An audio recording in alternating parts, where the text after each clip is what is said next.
দিনকে বিজয়ী করার পথ কুসুমাস্তীর্ণ নয়, কণ্টকাকীর্ণ। অনেক বাধা বিপত্তি অতিক্রম করে সামনের মনজিলে মকসুদে আমাদেরকে পৌঁছতে হবে। সামনে এখনো অনেক চড়াই উতরাই পেরিয়ে সামনের দিকে যেতে হবে। আমার আপনার সামনে মুনাফিকরা ঘুরঘুর করতেছে, ঠিক কিনা বলেন? ঘোরাফেরা করছে। ওরা মাহফিল চায় না, মাহফিল করলেই তো সমস্যা। কোরআনের হক কথা শুনলেই তো চান্দাবাজি বন্ধ। আসতে কন কেন, আসতে কন কেন? সম্মানিত ভাইয়েরা, আসুন আমি মূল আলোচনার দিকে আস্তে আস্তে চলে যাচ্ছি। অনেক কথা আছে, আমাকে সময় দেবেন তো? সবাই সবাই রাজি আছেন তো ইনশাআল্লাহ? আল্লাহ কবুল করুন, জোরে বলি আমিন। ইন্নাল্লাযীনা আমানু ওয়া আমিলুস সালিহাতি লাহুম জান্নাত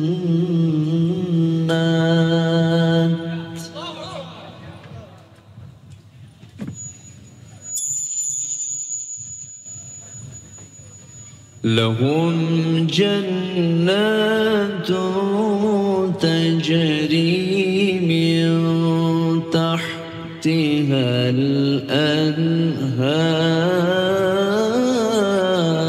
الأنهار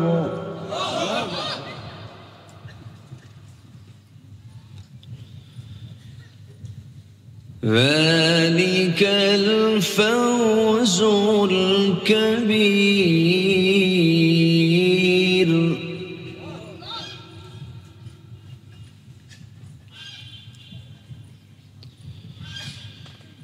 إن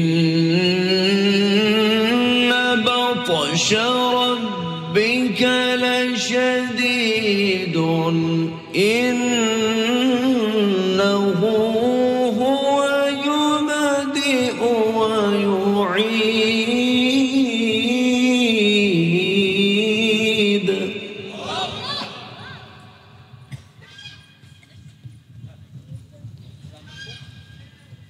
وهو الغفور الودود ذو العرش المجيد فعال لما يريد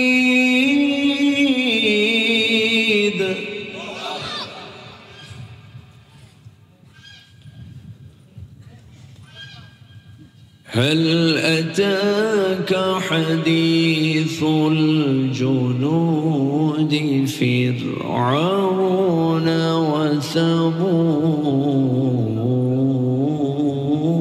وثمود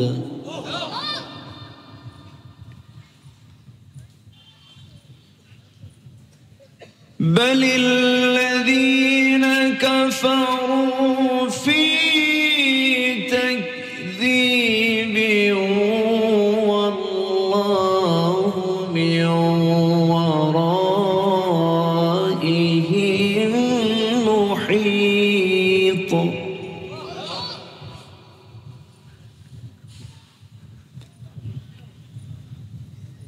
بل هو قرآن مجيد في لوح محفوظ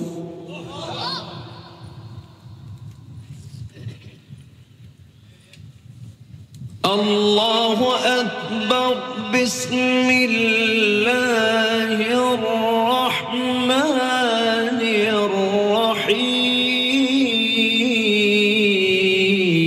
الرحيم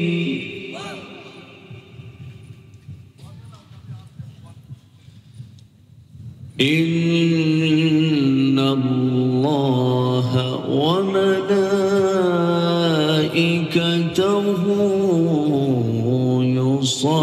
يصلون على النبي يا أيها الذين آمنوا صلوا عليه وسلموا وسلموا تسليما اللهم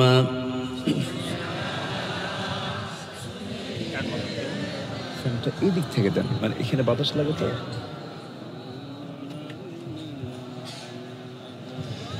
وعلى آل سيدنا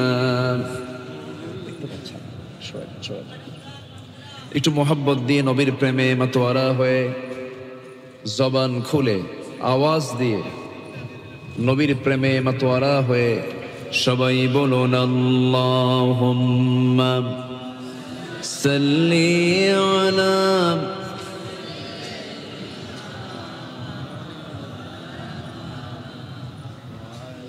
وعلى آل سيدنا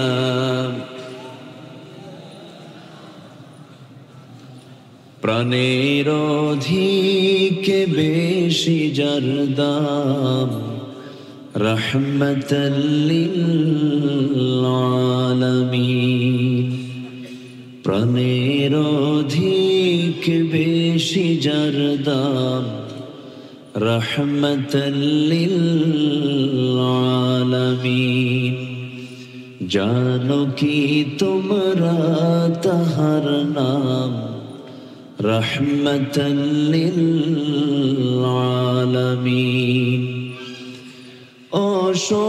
অসহায়ের বুকে যে জন গোপনে করে সওয়ার দুরুদ পড়ে সুবহে ও শাম রহমতাল লিল আলামিন গরিবের আহার দিতেন গোপনে করে সওয়ার দুরুদ পড়ে সুবহে ও শাম রহমতাল লিল আলামিন গরিবের আহার দিতেন নিজে হয়ে রোজাদার নিয়মর ভালোবাসার খাম রহমতাল লিল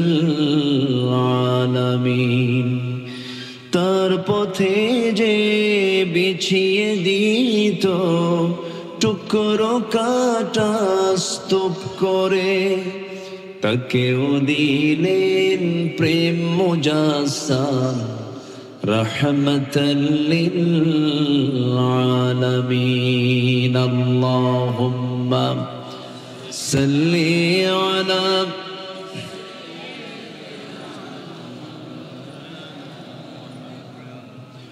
وعلى آل سيدنا সবাই বলুন বালাগাল উলা বিকামালিহি কাশাফাত তুজা বিজামালিহি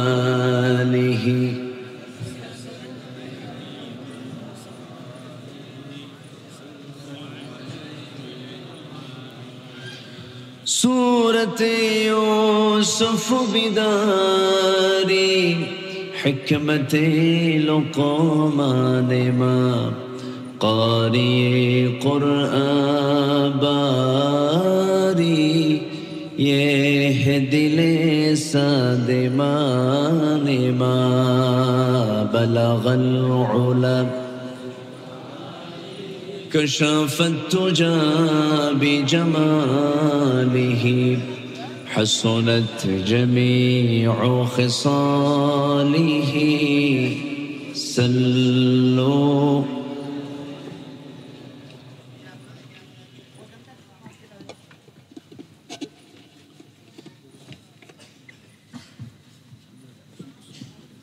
খুলনা অঞ্চলের সাতক্ষীরা জেলার সদর উপজেলার বালিয়াডাঙ্গা আল্লাহর দান হাফিজে মাদ্রাসা মাহফিল ইন্তেজামিয়া কমিটি কর্তৃক আয়োজিত 26তম তাফসীর মাহফিল 2025 মাদ্রাসা মাঠে অনুষ্ঠিত আজকের এই মহৎ আয়োজনের সম্মানিত সুযোগ্য সভাপতি, দক্ষিণ এশিয়ার বৃহত্তম ইসলামী সংগঠন বাংলাদেশ জামাত ইসলামীর কেন্দ্রীয় সাংগঠনিক সম্পাদক, সাতক্ষীরা মাটি মানুষের হৃদয়ের স্পন্দন, জননেতা মুহাদ্দিস আব্দুল খালেক সাহেব, বরেণ্য অতিথি কবির হোসেন মিলন সাহেব কথা বলেছেন, সাতক্ষীরা আহসানিয়া মিশন আলিম মাদ্রাসার অনারেবল ভাইস প্রিন্সিপাল মাওলানা আব্দুল মান্নান হাফিজাহুল্লাহ, আজকের এই প্রোগ্রামের বরেণ্য সাহেবে সদর জনাব আব্দুল করিম সাহেব, পরিচালক জনাব মাওলানা আইয়ুব হোসেন সিরাজি, উপস্থিত হাজারাত উলামায়ে কেরাম, ফদলা ইজাম, সুশীল সমাজ, জাতির শ্রেষ্ঠ সন্তান, শিক্ষক মণ্ডলী, জাতির বিবেক, সাংবাদিক বৃন্দ, সম্মানিত মিডিয়া কর্মীবৃন্দ, সামনে উপস্থিত দূরে কাছের বিভিন্ন স্থান থেকে ছুটে আসা কালেমার ঝান্ডাবাহী, তাওহীদের পতাকাবাহী, দ্বীন ইসলামের নরসারদুল বীর মুজাহিদ, প্রাণ প্রিয় সম্মানিত দ্বীনি ভাইরা, আড়ালে বসে আছেন শ্রদ্ধেয়া সম্মানিতা মা বোনেরা, আলোচনার সূচনায় আনুষ্ঠানিকতার মধ্য দিয়ে আমার পক্ষ থেকে আবারও দিল খোলা সালাম, আসসালামু আলাইকুম ওয়া রাহমাতুল্লাহি ওয়া বারাকাতুহু। সবাই কেমন আছেন বলুন? আমাকে প্রশ্ন করলেন, আল্লাহ তাআলা আমাকে আপনার সাথেই, আপনার মতোই, আপনার কাছেই বসে রেখেছেন। বলি আলহামদুলিল্লাহ। সাতক্ষীরা সদরে আমার প্রথম সফর হয়েছিল কাথন্ডা, একটা এলাকা আছে, আচ্ছা আছে না, কাথন্ডা, অনেক আগে 2000 মেবি 5-6 এই টাইমে একটা মাহফিল, আজ থেকে আরো প্রায় 20 বছর আগে ছিল। প্রথম ফার্স্ট সফর হয়েছিল আমার সাতক্ষীরার হাদিপুরে, দেবহাটা উপজেলার একটা এলাকা আছে হাদিপুর, এসেছে আরো আগে। সাতক্ষীরা আসলেই না যেন মনে হয় আমি একটা ইসলামী জনপদে পদার্পণ করলাম। বলি আলহামদুলিল্লাহ। আমার দেশের বাকি 63 জেলাকে আল্লাহ তুমি সাতক্ষীরার মতো বানিয়ে দাও। এত আস্তে আমিন বললেন। আপনারা জেলার মধ্যে একটা মডেল জেলা ইসলামের দিক থেকে। বলি আলহামদুলিল্লাহ। আসতে পেরেছি, জান্নাতের টুকরায় বসতে পেরেছি। তৌফিক দিয়েছেন কে? তৌফিক দিয়েছেন কে? চিৎকার মেরে বলছে আল্লাহুম্মা ইন্নী আসআলুকা আল হুদা ওয়াত তুকা ওয়াল আফাফা ওয়াল গিনা। সবাই বলি আল্লাহুম্মা আইন্নি আলা যিকরিকা ওয়া শুকরিকা ওয়া হুসনি ইবাদাতিকা। আমরা আল্লাহ তাআলার শুকর আদায় করলাম। গতকালকে আমার প্রোগ্রাম ছিল হলো বেশি দূরে না, রাজশাহী তানোরে। খুব বেশি দূরে ছিল? ভালোই দূরে ছিল। সেখান থেকে আসতেছিলাম। আমার ভাইজান বহু আগে, অনেক সুন্দর স্বাস্থ্য, আমার গায়ে তো কিচ্ছু নাই। এই সারা জীবন এরকমই থাকলাম। একটু ঘষা দিছে আসার সময়, দেখি তো একটু বাড়ে যদি। তো আমাকে অনেক আগে বলেছিলেন আসার জন্য, আসছি আজকে। আমার দিলটা ভরে গেছে যে এত রাতে আপনারা এখনো বসে আছেন কোরআনের টানে, জান্নাতের বাগানে। আলহামদুলিল্লাহ। সম্মানিত ভাইয়েরা, আমরা 1 বছর অতিক্রম করেছি। 1 বছর ক্রস করে প্রায় আরো 3টি মাস 4টি মাস চলছে। এই 100 বছর আগেও কোরআন শোনার কিন্তু অনুকূল পরিবেশ বাংলাদেশে ছিল না। ছিল না।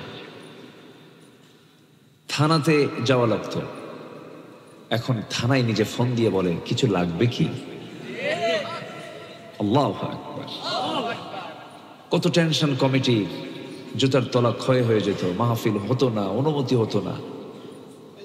এই সাতক্ষীরাতে আমাকে কতবার যে ধরছে হিসাব নাই। সাতক্ষীরা সদরের কোথায় যেন একটা প্রোগ্রাম ছিল, ভারু খালি, কই খালি কই, ওটা তো ভরাটি তো। তারপরে দেবহাটায়, বোধহাটা, এরকম বিভিন্ন জায়গায়, এরকম গোটা দেশেই তারা অনেক ষড়যন্ত্র করেছিল, টিকতে পারেনি, টিকতে পারবেও না। বাতিল মিথ্যা কখনো টিকসই হতে পারে না। হকের বিজয় কে দিবেন? ইসলামটা কার? এর বিরোধিতা করে লাভ নাই তো। আমি আপনি মরে যাব, কিন্তু ইসলাম ঠিকই বিজয়ী হয়ে যাবে। ইসলাম পরাজিত হওয়ার জন্য আসে নাই তো। ইসলামটা কার? আল্লাহ।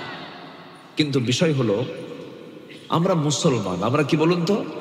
মুসলমান। আমাদের ধর্মের নাম কি? ইসলাম। তাহলে ইসলাম যে মানে তাকে কি বলে? মুসলিম। ইসলাম যে মানে তাকে কি বলে? মুসলিম। ইসলাম যে মানে না তাকে কি বলে? অমুসলিম। আমরা বাংলা ভাষায় বলি কি? অমুসলিম। তো আমার দেশে মুহাম্মদ নাম, মুহাম্মদ আগে নামের আগে থাকার পরেও বহু মুসলিম পরিবারের সন্তান আছে যারা ইসলামকে মানতে চায় না। রাষ্ট্রীয় পর্যায়ে ইসলাম কায়েম হোক এরকম চায় না, এরকম মুসলমান তো আমার দেশে নাই বললেই চলে। আছে? আছে বলেন আছে? তাহলে যে মুসলিম ইসলামকে চায় না সেটা কি মুসলিম? নিচে রাখেন, সেটা কি মুসলিম? মুসলিম তাকে বলে যে ইসলাম সব জায়গায় চাবে। অতএব এটা পৈতৃক কোনো সম্পত্তি নয় মুসলমানিত্ব টিকে রাখার জন্য। পৈতৃক কোনো ব্যাকগ্রাউন্ড দিয়ে আপনি মুসলিম পরিচয় বহন করতে পারবেন না। মুসলিম পরিচয় বহন করার জন্য ভিতরে কি থাকতে হবে? ইসলাম থাকতে হবে। সম্মানিত ভাইয়েরা, কথাটা কিন্তু খুব প্রাসঙ্গিক কথা বললাম।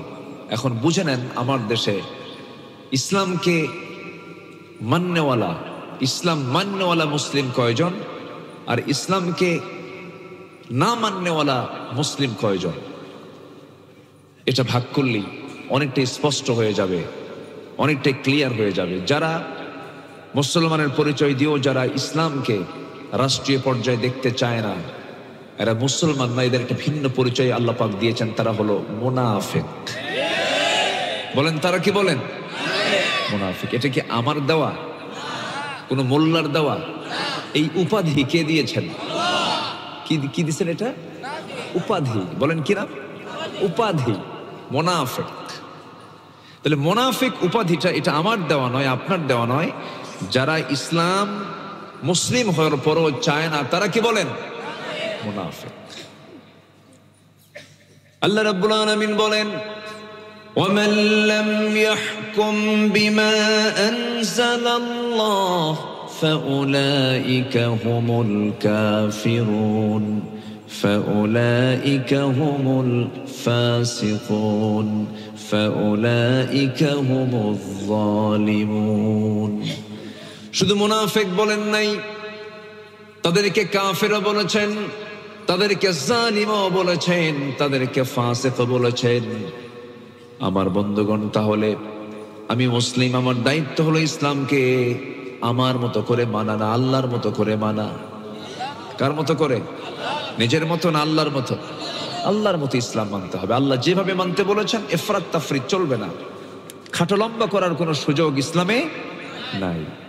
নামাজে মানলাম, সমাজে মানলাম না। তারপরে রোজায় মানলাম, ব্যবসায় মানলাম না। আবার কি বলে, দান সদকায় মানলাম, যাকাতে মানলাম না। এরকম পাবলিক বুঝি নাই? আসতে বলবেন না, আছে না নাই? আচ্ছা, বড় জটিল, এত সহজ নয়। দিনকে বিজয়ী করার পথ কুসুমাস্তীর্ণ নয়, কণ্টকাকীর্ণ। অনেক বাধা বিপত্তি অতিক্রম করে সামনের মনজিলে মকসুদ আমাদেরকে পৌঁছতে হবে। সামনে এখনো অনেক চড়াই উতরাই পেরিয়ে সামনের দিকে যেতে হবে। আমার আপনার সামনে মুনাফিকরা ঘুরঘুর করতেছে, ঠিক কিনা বলেন? ঘোরাফেরা করছে। ওরা মাহফিল চায় না, মাহফিল করলেই তো সমস্যা। কোরআনের হক কথা শুনলেই তো চান্দাবাজি বন্ধ। আসতে কন কেন? আসতে কন কেন? সম্মানিত ভাইয়েরা, আসুন আমি মূল আলোচনার দিকে আস্তে আস্তে চলে যাচ্ছি। অনেক কথা আছে, আমাকে সময় দেবেন তো? সবাই সবাই রাজি আছেন তো ইনশাআল্লাহ? আল্লাহ কবুল করুন, জোরে বলি আমিন। আসুন আমরা ধীরে ধীরে আলোচনার দিকে চলে যাচ্ছি। আমরা সময়কে কোনো ক্রমেই নষ্ট করব না, শুধু মাহফিলে নয়, সব জায়গাতে আমরা সময়কে কাজে লাগাবো। জোরে বলি ইনশাআল্লাহ। যে সময়কে কাজে লাগায় সে হলো প্রকৃত আল্লাহর মানে অরিজিন বান্দা। যে ব্যক্তি সময়কে নষ্ট করে ওর চাইতে বড় গুনাহগার পৃথিবীতে আর হতে পারে না। ইমানদার কখনো সময়কে নষ্ট করতে পারে না, কারণ এই পৃথিবীতে সবচেয়ে মূল্যবান জিনিস হচ্ছে সময়, টাইম। টাইমকে নষ্ট করা যাবে না। কিভাবে আপনি কাজে লাগাবেন? আল্লাহ রাব্বুল আলামিন বলেন, হুয়াল্লাযী খালাকাল মাউতা ওয়াল হায়াতা লিয়াবলুয়াকুম আইয়ুকুম আহসানু আমালান ওয়া হুয়াল আজিজুল গফুর। জোরে বলুন আল্লাহু আকবার। তিনি সেই মহান সত্তা যিনি মৃত্যু এবং জীবন সৃষ্টি করেছেন যেন তিনি বুঝে নিতে পারেন তোমাদের ভেতরে কোন কোন বান্দাগুলো নেক আমল করে যেতে পারে। নেক আমল করার জন্য দুনিয়াতে এসেছি আমরা। এই জন্য আমরা কোনো কাজ করতে গেলে আমরা যেমন লস চাই না, লাভ চাই। আল্লাহ রাব্বুল আলামিন বান্দাকে বলছেন, বান্দা এমন কিছু কাজ আমি তোমাকে শেখায় দেব যে কাজগুলো করলে তোমার কখনো লস হবে না, লাভবান হয়ে যাবে। তবে হ্যাঁ, সফলতার জন্য, সেই লাভের জন্য কিছু শর্ত আছে। সেই শর্ত যদি পূরণ করতে পারি, মহান রব্বুল আলামিন বলেন, আমি তোমাকে মহা সাফল্য দান করে আমি তোমাকে জান্নাত নামক নিয়ামত বুঝাইয়া দেব। জোরে বলে সুবহানাল্লাহ। সেই সফলতার শর্তগুলো কি আমরা কি শুনতে রাজি আছি ভাই? মোটামুটি 9টা শর্ত আছে। কয়টা শর্ত আছে বলেন তো? 9টা শর্ত। গোটা কোরআন থেকে একটু খুঁজে খুঁজে আমি বের করেছি। ঘটনা কি হলো? ও এইগুলো ফাটতেছে, এগুলো ফাটার জন্যই রাখছে। মাঝে মাঝে ফাটবে, হুজুর থামবে।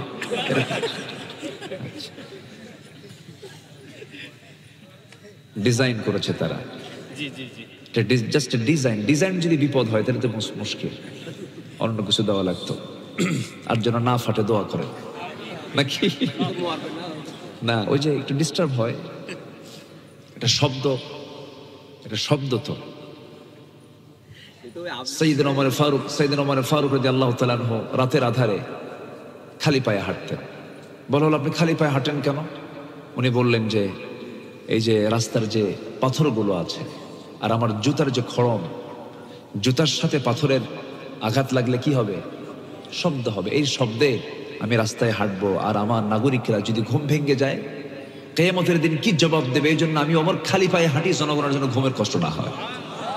তাহলে ফাটাফাটি রাখা যাবে? রাখা যাবে না। শব্দ দূষণ। আমার দিকে তাকান। কষ্ট পাচ্ছেন নাকি আপনারা? আল্লাহ কবুল করুন, জোরে বলি আমিন। আমরা সফল হতে চাই। কার পরামর্শ নেব আমরা? কার পরামর্শ?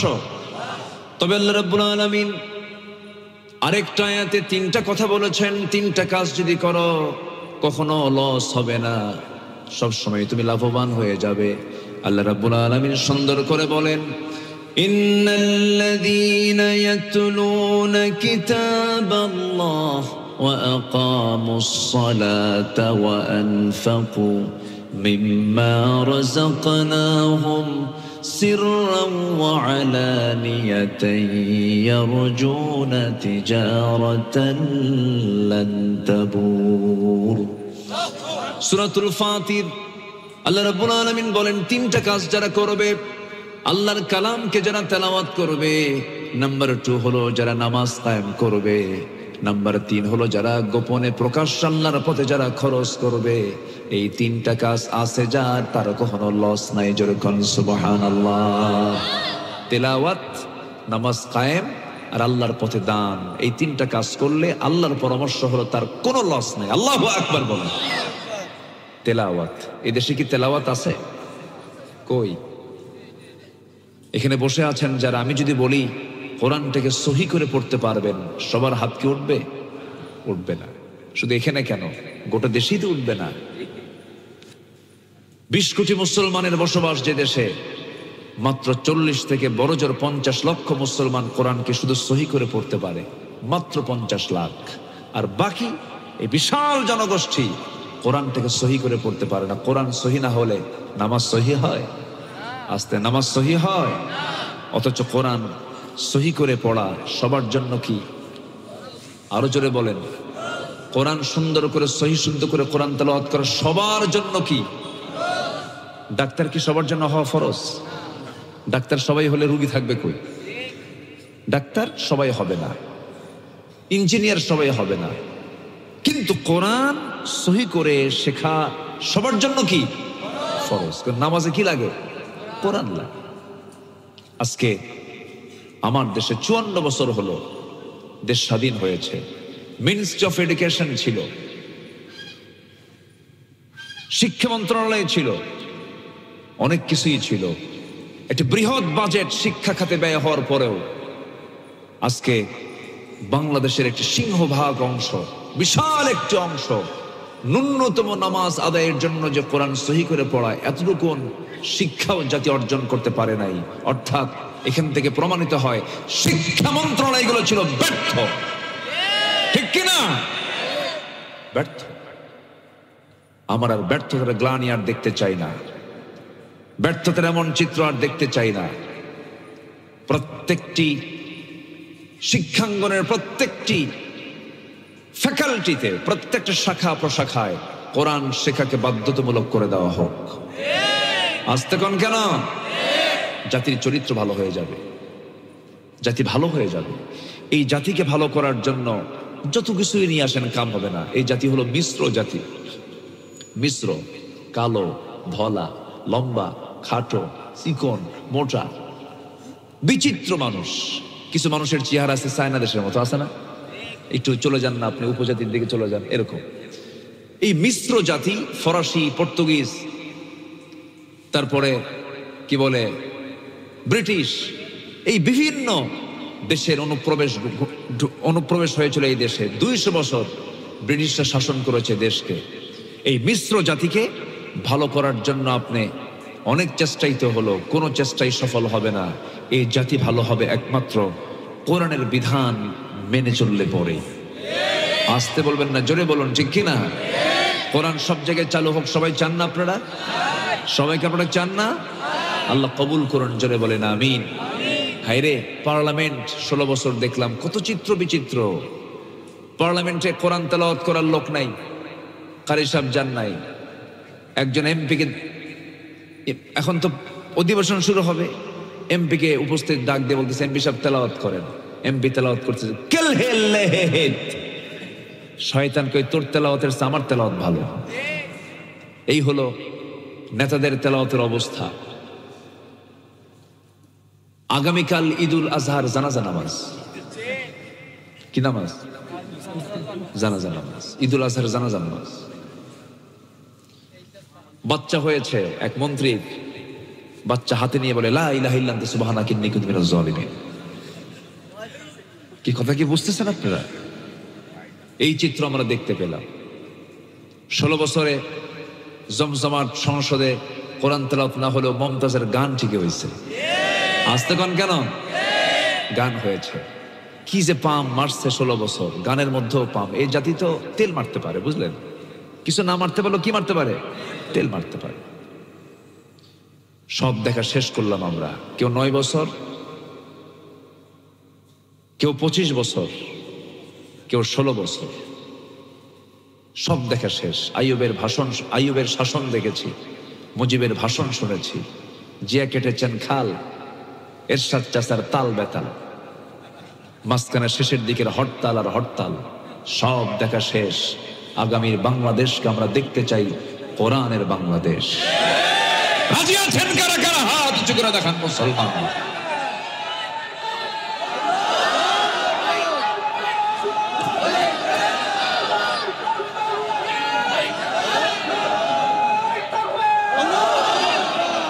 আল্লাহ কবুল করুন, জোরে বলি আমিন।